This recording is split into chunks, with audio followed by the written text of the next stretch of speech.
नमस्कार मित्रों। आज हम भय के विषय में बात करना चाह रहे हैं और उसी पर उसकी गहराई में जाकर के उसको समझेंगे कि भय क्या है, क्यों होता है, क्या इसके कारण हैं। एक बात तो साफ है कि इस पूरी सृष्टि में जिन चीज़ों का अस्तित्व है, प्रत्यक्ष है, वो हमारे सामने, उस तरह से भय प्रत्यक्ष नहीं है। भय का कोई अस्तित्व नहीं है। भय पैदा किया जाता है, पैदा होता है और फिर ये अनेक चीज़ों को लेता हुआ, उसमें व्यवधान डालता हुआ गति अवरुद्ध करता है। भय सबसे बड़ी कमी है हमारी, और ये कमियाँ फिर अन्य कमियों को भी जन्म देता रहता है। एक बार जब भय शुरू हो गया तो ये कमी अन्य कमियों को बुला करके उस व्यक्ति की सारी गतिविधियों को रोक देती है। तो जो भय है, इसके पीछे कोई कारण है, उस कारण को हमें देखना है, क्योंकि बिना कारण के भय पैदा हो ही नहीं सकता। तो जितने भी भय पैदा हो रहे हैं, उसके पीछे कोई न कोई कारण मौजूद है। उस कारण की छानबीन करना बहुत ही ज़रूरी है। उसकी तह में जाकर के जब हम देखेंगे तो भय अपने आप नदारद हो जाएगा, समाप्त हो जाएगा। भय है ही नहीं, फिर उसका अस्तित्व नहीं रहेगा। ये अस्तित्व हमने बनाया है और वो कारणों की वजह से हो रहा है। तो क्या क्या कारण हो सकते हैं इसके? वैसे तो अनेकों कारण हैं, लेकिन दो कारण पर हम जो है ध्यान देते हैं तो अच्छा समझ में आएगा। देखो, पहला कारण तो है शारीरिक, जिसमें हम सुरक्षा को लेकर के, अपना बचाव लेकर के हम जो है भयभीत होते हैं और भयभीत होकर के बचाव करना चाहते हैं, सुरक्षा चाहते हैं। तो भयभीत होकर के सुरक्षा के जो भी उपाय निकालेंगे, वो उपाय काम नहीं देंगे। हमें उस कारण की तह में जाना होगा और उस कारण का निराकरण करके भय से मुक्त होना होगा। तो एक तो शारीरिक कारण हुआ हमारा, जिसमें शरीर से संबंधित जो वस्तुएं हैं वो भी आ गई और हमारा शरीर भी आ गया। ठीक है। दूसरा है मानसिक, जो होता नहीं है वास्तव में सामने, लेकिन उसको मन में डाला जाता है विचारों के जरिए, और मन उसको मान लेता है, मान करके भयभीत होता है। ये काल्पनिक भय है पूरा, जिसका कोई अस्तित्व नहीं। अगर गहराई से उसको देखा जाए भीतर जा कर के, तो वहाँ कोई कारण नहीं मिलता। अकारण जो है उसको विचारों से, मान्यताओं से और दबाव डाल करके उसको पैदा किया जाता है। तो ये मानसिक भय ये ज़्यादा चल रहा है। शारीरिक उतना नहीं है जितना मानसिक है, और मानसिक का सीधा असर फिर शरीर पर भी पड़ता है, जिससे शरीर की गति भी रुकती है। तो इस तरह से भय का जो ये प्रचार प्रसार है, ये संचरण जो चल रहा है निरंतर, ये बड़ा ही समझने योग्य है और इसकी गति में, इसकी गहराई में हमें जाना होगा, इसके कारणों को देखना होगा, तब जाकर के भय का निराकरण होगा। अब सुरक्षा के लिए हम भयभीत होते हैं। भय कब आता है? जब हम किसी चीज़ को बचाना चाह रहे हैं, उसकी सुरक्षा करना चाह रहे हैं, और होगी कि नहीं होगी, कैसे होगी, कैसे क्या करूँगा, मेरी इतनी क्षमता नहीं है, अगर वो दूसरा कुछ कर लेगा तो मैं क्या करूँगा, इस तरह की ऊहापोह है मन में चलती है। और इस सुरक्षा को लेकर के हम पूरे जीवन भयग्रस्त होकर के जूझते रहते हैं। इसलिए ये भी समझना होगा कि सुरक्षा कहाँ तक, कितनी, ये सब देखते हुए हमें इस पर गहरा विचार करना होगा। तभी जा कर के इन कारणों का ज्यों ज्यों पता लगता जाएगा त्यों त्यों हमारा भय भी कम होता जाएगा या खत्म हो जाएगा। तो सुरक्षा को लेकर के भी हम जो है भयभीत होते हैं, ठीक है। और इसी तरह से हमारे जो है विचारों में काल्पनिक भय दौड़ता है, चलता रहता है। और पारंपरिक तरीके से सदियों से जो हमारे में विश्वास, मान्यताएं, धारणाएं जो आरोपित ही की गई है इस मन के अंदर, वो भी भय का कारण बनती है। और उसके जरिए जो शुरू से जो धारणाएं हमारे मन में है, मान्यताएं हैं, उसको लेकर के यदि हम निराकरण करेंगे तो निराकरण नहीं होगा, क्योंकि वो उसका कारण नहीं है, वो सब थोपी हुई है, वो परंपरा से चली आ रही है, हम में डाली गई है वो चीज़ें। और हम बिना उसकी जांच परख किए, बिना उन कारणों को ढूंढे हुए उनको मान करके भयभीत हो रहे हैं। तो उसमें अगर निराकरण ढूंढेंगे तो वो तो काल्पनिक है, उससे निराकरण कैसे आएगा। इसलिए कारणों को ही हमें ढूंढना पड़ेगा और इन कल्पनाओं से परे होकर के भय क्यों हो रहा है, किससे हो रहा है, इसकी वजह क्या है, इसकी तह में उतरना पड़ेगा। तो ये पारंपरिक तरीके, पारंपरिक अंधविश्वास, ये हमारे काम नहीं देंगे। हमें अपनी बुद्धि की तीक्ष्णता के साथ में बहुत ही गहराई से इसकी छानबीन करनी पड़ेगी। तो छानबीन करेंगे अगर हम निर्भय होकर के, धारणाओं को अलग रखते हुए, तो अपने आप ही जो है उसके कारण का पता लग जाएगा।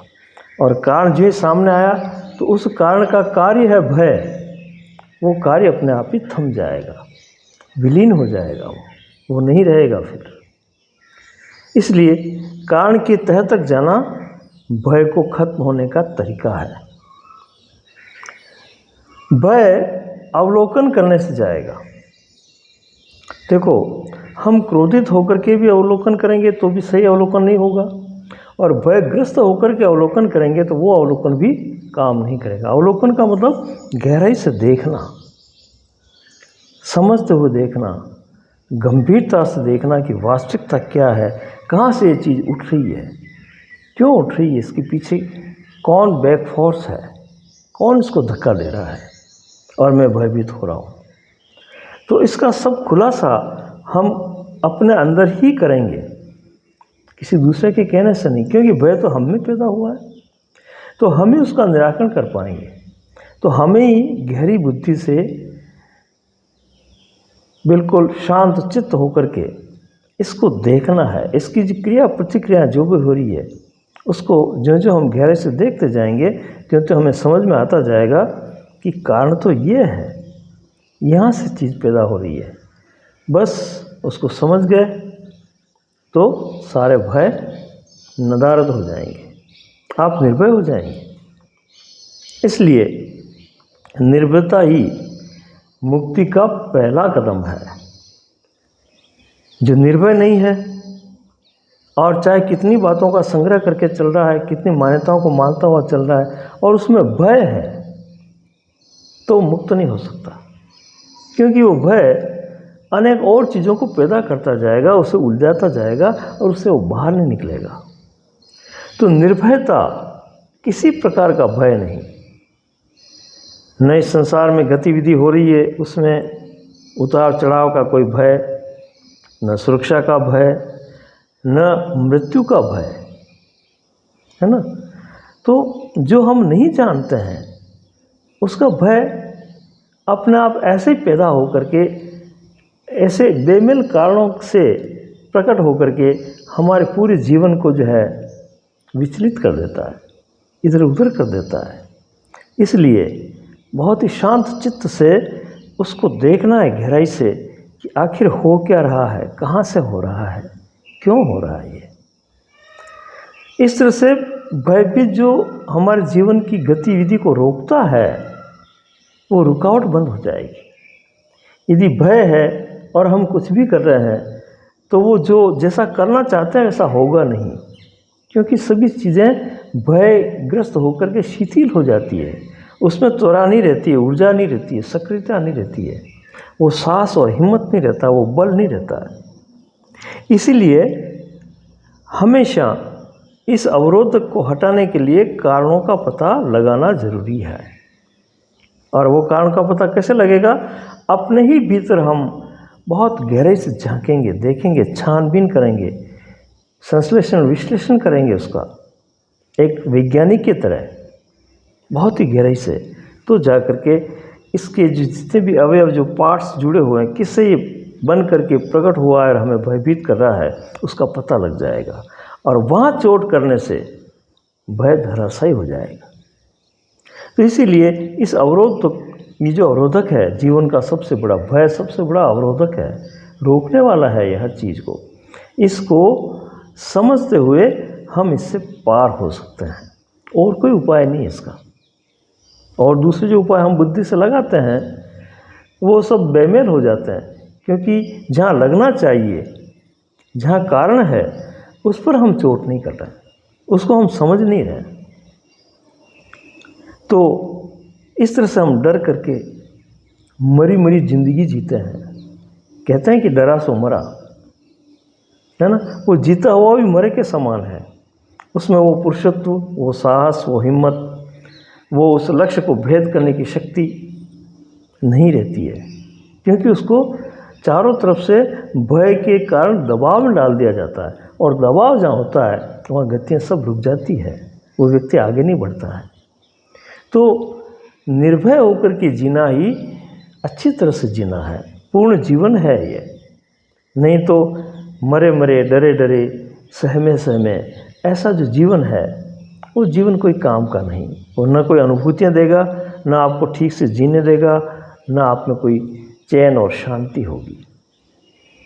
इसलिए इस डर से बाहर निकलना है, डर के सामने सामने होना है, उसको देखना है, खुली आंख से देखना है उसको, और उसके कारण को देखना है, समझना है, और फिर जो है गति करनी है।